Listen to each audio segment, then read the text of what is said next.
এসে পৌঁছালাম নৈহাটি স্টেশনের অন্দরমহলে। নৈহাটি শব্দের উৎপত্তি, নৈ শব্দের অর্থ হচ্ছে নদী এবং হাটি শব্দের অর্থ হচ্ছে হাট বা বাজার। দুটি শব্দের সংমিশ্রণে এই আজকের নৈহাটি জংশন বা নৈহাটি শহর শিল্পাঞ্চল নামকরণ।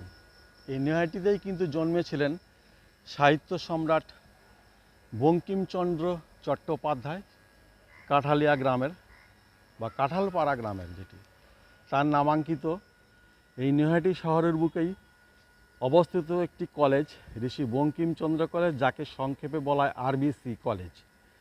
একদম প্ল্যাটফর্ম লাগোয়া একটি গ্রন্থাগার আছে যার নাম ঋষি বঙ্কিমচন্দ্র লাইব্রেরি বা গ্রন্থাগার। 6টি প্ল্যাটফর্মে সুসজ্জিত আছে সাবওয়ে। এই নৈহাটি জংশন আছে এসকেলেটার, এই হচ্ছে এসকেলেটার চলছে। অত্যাধুনিক স্টেশন, এই মুহূর্তে আমাদের প্রিয় স্টেশন কিন্তু এই নৈহাটি জংশন রেলওয়ে স্টেশন।